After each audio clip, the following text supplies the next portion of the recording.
Boa noite, queridos alunos. Hoje teremos mais uma live da Totalidade 4 na disciplina de Ciências. Na última trabalhamos evolução e classificação dos seres vivos. Agora vamos centrar um pouquinho na discussão dos vírus, bactérias e fungos, né? O que está sendo muito falado hoje em dia, o vírus, né? E vou explicar um pouquinho melhor como é que ele age no nosso corpo, as bactérias também, mas enfatizar um pouquinho mais dos vírus. Primeiro eu dou um aspecto geral, depois a gente fala um pouquinho sobre os vírus relacionados ao nosso corpo, né, principalmente. Então vou apresentar a tela aí para vocês. Espero que esteja bem legível e bem... Acredito que estejam vendo já. Então, sobre os vírus, né, gente? O vírus ainda... Até tem estudos agora recentes que talvez o vírus possa ser classificado como um ser vivo propriamente dito. Mas até então, até que prove, né, comprove essa expectativa aí, eles são um grupo à parte de organismos que não têm organização celular, né? Eles não são uma célula, um ser vivo. Então, todo ser vivo, ele precisa ter organização celular. Uma célula, pode ser uma célula procarionte, sem núcleo, com DNA apenas, membrana plasmática e citoplasma, ponto. Mas tem que ter a célula. Tem que se reproduzir sozinho, tem que se alimentar sozinho, né? Então, o vírus ele não consegue fazer isso. Ele só adquire, então, características de um ser vivo no momento em que ele parasita o organismo hospedeiro, a célula do organismo hospedeiro. Então, ele é um parasita intracelular, ou seja, de dentro das células de qualquer hospedeiro. Existem vírus que atingem plantas, animais, até mesmo bactérias e fungos. Protozoários também são atingidos por, né, são lesados por vírus. Porque, na verdade, como ele adquire certas características de ser vivo, né, como reproduzir-se utilizando o material genético da outra célula, né, produzir energia através disso. Então, eles acabam, ao final do processo de reprodução deles, matando o organismo hospedeiro, ou a célula do organismo hospedeiro. Tá? Então, o vírus ele vai ter uma organização, uma cápsula de proteína, ele vai ter um DNA dentro de uma cabeça, né? Isso aqui é um bacteriófago, um vírus que ataca bactérias, mas tem outros diversos vírus, né, que nos atacam. Agora, mais atualmente, aí nós temos, não é que nos atacam, né, que conseguem parasitar nosso corpo, né, que é o vírus SARS-CoV-2, que causa a Covid-19. Ele vai ter, então, um DNA ou RNA, dependendo do seu tipo de material genético. Vai ter uma estrutura para se fixar, então na célula hospedeira, aqui tem do bacteriófago tem umas fibras caudais, aqui uma cauda, né? E ele vai injetar o material genético dentro da célula hospedeira. Então, como é que ele faz? Depois de ele injetar o material genético, ó, ele vai usar a célula hospedeira para replicar, para fazer a sua reprodução, a reprodução do seu material genético. E ao final desse processo, ó, saem diversos vírus dentro dessa célula hospedeira e aquela célula hospedeira morre. Então, por isso que nós ficamos doentes, né, quando algum vírus nos ataca, digamos assim, entre aspas, né, invade o nosso corpo, porque ele faz isso com nossas células. Por exemplo, o vírus da gripe, ele invade as células do sistema respiratório, injeta seu material genético e se reproduz lá dentro. Digamos assim, ele escraviza, né, a célula para né, ou comanda, né, pega a célula, toma a célula como sua e acaba utilizando as substâncias daquela célula, né, o material genético, os ribossomos, enfim, toda a parte celular, estrutura celular, para se reproduzir dentro dela. Então, muitos vírus nos causam doença, né? A mais comum, gripe. Uma comum ali da região, né, do centro-norte do país, febre amarela, que já está chegando agora à região sul, né, gente? Agora no verão, temos que nos cuidar aí, porque o Aedes aegypti, que é o mosquito transmissor, né, da febre amarela, digamos, urbana, ele está presente na nossa cidade. E o vírus, se estiver circulando, né, ele pode ser transmitido para as pessoas. A hepatite, né, também é um vírus, pode ser um vírus, né? Também tem hepatite bacteriana. sarampo, a catapora, né? O vírus HIV que causa AIDS, enfim, diversos tipos de vírus podem nos causar alguma doença. E agora, o mais atual, né, e muito falado, o SARS-CoV-2, que é o vírus que causa a Covid-19, a doença bem grave aí que já matou milhares de pessoas, né, gente?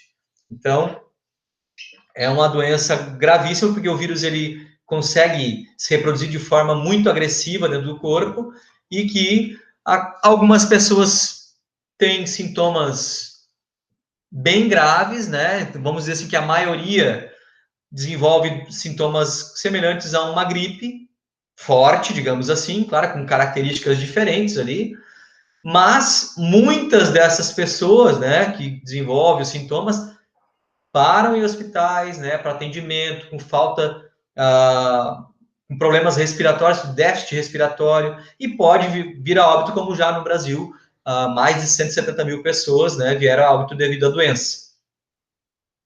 E por isso que nós temos que nos cuidar, nesse caso, nesse sentido, em usar a máscara, lavar com frequência as mãos, usar o álcool gel, higienizar os alimentos, né, as embalagens dos alimentos quando chega no mercado, para evitar essa transmissão que é ruim, né, porque se superlotar o hospital, pessoas mais velhas que tem, digamos, um prognóstico, que é o quê? As chances de sobrevivência é menor por causa do seu sistema imunológico, enfim, podem não receber o atendimento devido a essa superlotação, e daí as pessoas que são mais jovens têm um prognóstico melhor, né, digamos, para se recuperar dessa doença, e acabam sendo atendidos e outras mais velhas talvez fiquem sem o atendimento.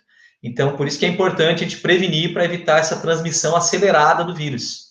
Até que se tenha uma vacina eficaz, né, como já temos aí 3 ou 4 vacinas que estão em fase final de teste, né, a Coronavac, a da AstraZeneca, que é de Oxford, da Moderna, da Pfizer, né, que são vários laboratórios, né, que estão produzindo essa vacina, para que nós tenhamos ao médio prazo aí, né, curto e médio prazo, uma vacinação em massa para que possamos então voltar a uma certa normalidade de vida, né? Porque hoje a gente está vivendo com essa situação bem complexa de isolamento social, muitos não fazem, né? Por isso que está agora na nossa cidade aí uma grande disseminação dos vírus. Nas últimas 2 semanas houve um aumento significativo, né, da transmissão dentro do município e dentro das diversas regiões do Rio Grande do Sul, em Santa Catarina, né? Na verdade, no país todo está tendo o que se chama de segunda onda, né, da infecção, porque as pessoas acabam relaxando um pouco nos cuidados, né? E começam a, entre aspas, ficar de saco cheio com o isolamento social e começam a ter os descuidos. E com isso levando a alto índice de transmissão. Tá, gente? Então vamos nos cuidar, vamos preservar a vida do outro, né? Respeitar ao outro, porque se a gente não respeitar a nossa vida, então pelo menos respeitar a vida do outro, que se a pessoa está se cuidando, se ela não leva a sério, levem, porque a situação é bem difícil. Gostaríamos, claro, de estar aí dando aula, mas presencialmente, né? Mas a gente sabe que a situação é complexa. Há um aumento de casos bem significativo nessas últimas 2 semanas na nossa cidade.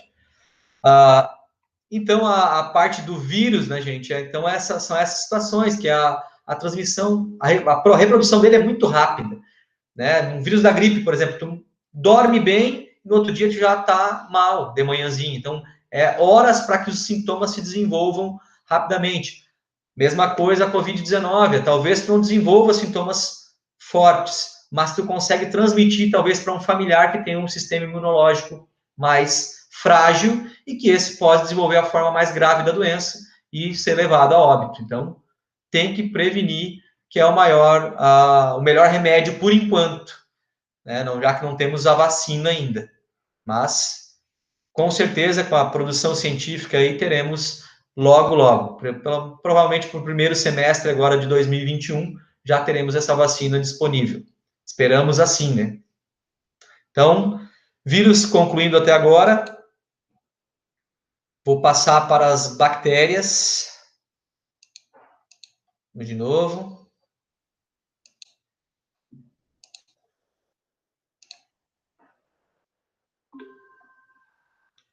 Então, bactérias, vamos apresentar aí a janela.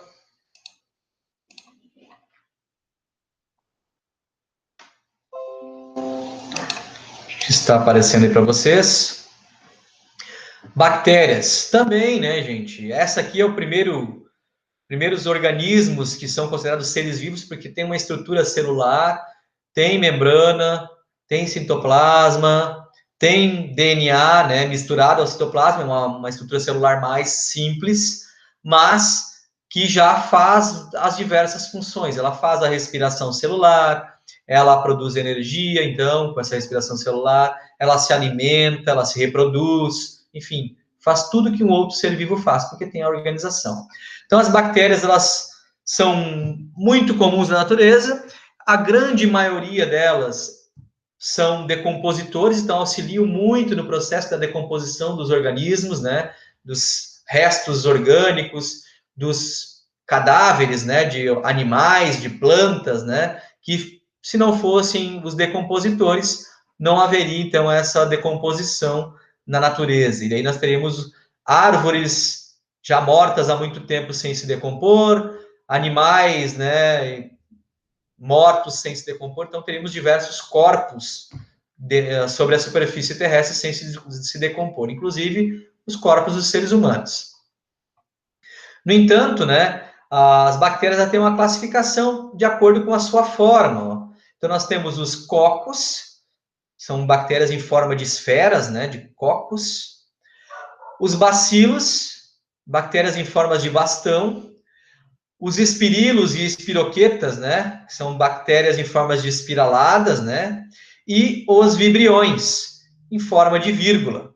Então, essas bactérias, elas, na sua grande maioria, elas fazem processo de decomposição. Algumas são autótrofas, produzem seu próprio alimento, outras se dependem da matéria orgânica, né, do ambiente, para fazer a decomposição, que é outro processo químico, e a reprodução delas é por divisão simples ou cisparidade, de uma se multiplica em duas, tá? E sem contar que algumas delas podem causar, então, diversas doenças no ser humano, né?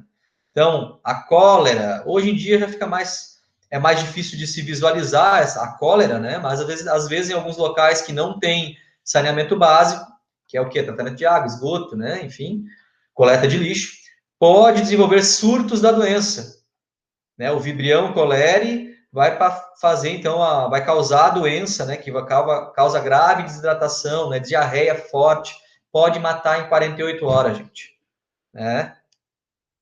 A hanseníase, antigamente conhecida como lepra, então hoje tem tratamento já, então tem antibióticos que matam a bactéria, né? O tratamento é longo, demorado, ela causa manchas brancas no corpo, sem a percepção do tato, né? Não sente ali no meio, por exemplo, e essa bactéria ela vai causar esse problema e vai descamando a pele, né? Vai tendo problemas piores ao longo do tempo. Quanto mais tempo a doença, mais problemas vai se desenvolvendo. Leptospirose, né? A leptospira, né? Que vai ser transmitida talvez, né? Por um rato que esteja contaminado com a bactéria, elimine urina e durante enchentes, por exemplo, se for uma região com muitos ratos, pode ocorrer então essa transmissão da leptospirose, né? Através da bactéria. A meningite meningocócica também pode ser transmitida através de gotículas de saliva, né? Principalmente, né? Por essa situação, contato direto com o doente, enfim, partículas, né? Salivares, né? E outras substâncias, né? Como é que eu vou dizer? Fugiu agora.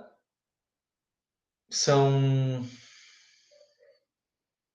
substâncias que o corpo pode eliminar, né? O suor, a parte, mas principalmente são as gotículas de saliva durante a tosse, né, gente? Meningite pode causar tosse, pode atingir, né, que na verdade essa inflamação ela atinge a região das meninges, que são as membranas que dão sustentação ao cérebro, né, ao encéfalo.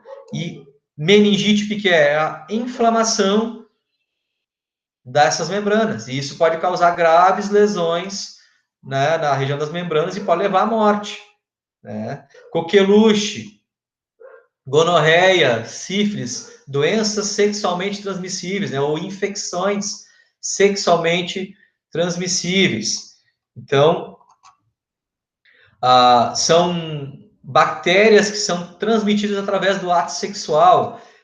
Gonorreia, por exemplo, pode causar infertilidade. Sífilis pode levar à morte. Então, tem várias situações, né? O tétano, normalmente associado a uma perfuração por prego, né? Por quê? Porque essa bactéria, o Clostridium tetano, ela é anaeróbica, ou seja, para ela produzir energia, se reproduzir, ela não precisa de oxigênio, não pode ter oxigênio. Então, quando perfura lá o dedo, o pé, enfim, dentro fica a bactéria e daí aquele furinho externo na superfície da pele ele se fecha e lá dentro não tem oxigênio. E daí que pode dar o problema. Ela vai se reproduzir e produzir toxinas, o que vai ser liberado no organismo e pode levar à morte. Né? Os fungos, né? Os fungos eles têm diversas utilidades para o ser humano. Então, eles podem tanto ser utilizados nos alimentos, as leveduras, por exemplo, os fermentos biológicos, né? São utilizados para a produção de alimentos. O champignon, né? Pode ser utilizado para alimentação, né? Alguns são, a maioria é decompositor, né, gente? Ó. Então, os cogumelos da palhada, né? O bolor, né? Aquele que fica nos cantos de parede, ou até em cima dos pães ali, que fica muito tempo, né? As orelhas de pau, que é aqueles que dão como se fosse fungo de prateleira, né? Nas árvores ali, vão fazer processo de decomposição. E eles são organismos que podem ter unicelulares, formado por apenas uma célula, depois formam a colônia, daí a gente observa a colônia, que é o mofo, né, como a gente fala, e os pluricelulares, no caso, muitas células, que são os cogumelos. Esses cogumelos são formados por estruturas chamadas de hifas, que se entrelaçam e formam o micélio, que é uma estrutura que fica no solo. Depois tem o corpo de frutificação, tá? Então, alguns cogumelos são comestíveis, e a partir de um tipo de, né, o Penicillium notatum, foi descoberto, então, o primeiro antibiótico, né, eficaz contra as bactérias, que foi a penicilina. Então, acidentalmente, lá, o cientista, né, descobriu ali, fez uma placa cultivando bactérias e contaminou ela com o Penicillium notatum, né, acidentalmente. Ele percebeu que no entorno, então, de onde o fungo crescia, né, o mofo crescia, as bactérias iam morrendo. Então, ele conseguiu extrair essa substância, que depois foi chamada de penicilina, e produziu, então, o primeiro antibiótico, tá bom? Então, a grande maioria, na verdade, é decompositora, né, gente? Alguns são parasitas, por exemplo, os que causam a frieira no ser humano, ou que causa candidíase, que é uma doença da região genital, normalmente, né? Que é causada pelo fungo Candida albicans. E outros são mutualistas, como, por exemplo, os musgos. Ficam lá associados a cianobactérias ou algas para fazer uma troca, né? Então, os fungos, eles decompõem o material orgânico ou inorgânico, né? Liberam nutrientes para as cianobactérias ou algas, essas fazem fotossíntese e dão alimento para o fungo. Então, há uma troca, são interdependentes, tá bom? Então, espero que tenham gostado aí da aula de hoje. Um abraço e até a próxima aula, gente.